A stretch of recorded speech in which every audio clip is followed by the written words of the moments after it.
Every 11 seconds, a small business falls victim to a cyber attack, and 60% of them shut their doors for good within 6 months.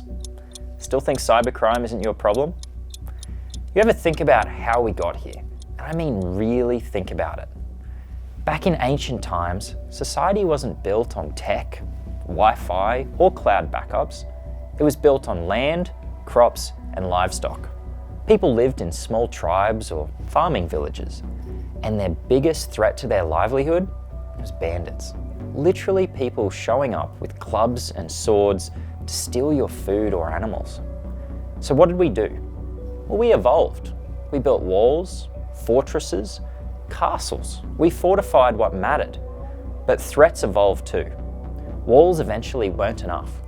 Along came warlords, battering rams, catapults, and suddenly the defense game had to level up again.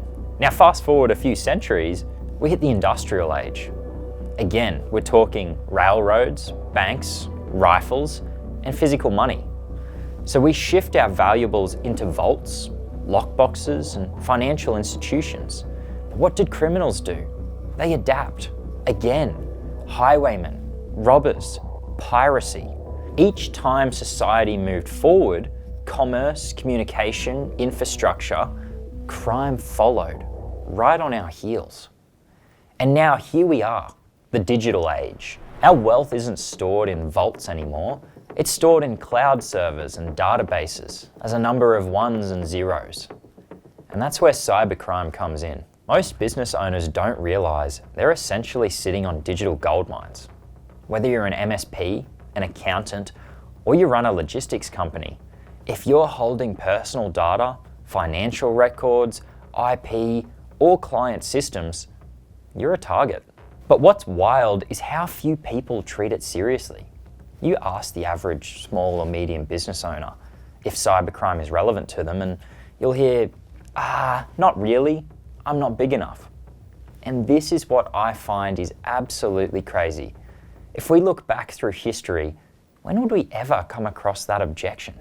Would a farmer in ancient times say, oh, no worries, these bandits don't care about my cows? Would a merchant in the 1800s tell you, highwaymen? Nah, they only rob big wagons. Of course not. They knew the risks and they acted on them. They locked doors, they rode in convoys, they built defenses because they had skin in the game. Modern business is no different. Today's cybercriminal isn't carrying a sword or riding a horse. They're sitting behind a screen. They're encrypting your data, draining bank accounts, intercepting emails, impersonating your CFO.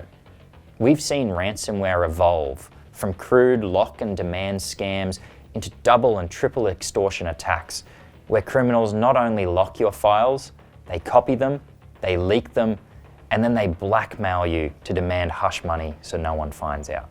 That's not petty crime. That's organised business disruption, and it's not just hitting the ASX 200. Small and mid-sized businesses are getting hammered. Spoiler, if you haven't had the cybersecurity conversation with them yet, someone else might, potentially after an incident. So, if we've evolved from spears to firewalls, from bank robbers to data hijackers, the question is, are you evolving your defense with the times? Because if you're still relying on luck, spam filters, and hope it doesn't happen to me, you might be today's version of the merchant riding solo on an unguarded trade route. Stick around. In the next video, we're diving into exactly how these modern attackers operate, what's really working for them, and how to spot the warning signs before it's too late.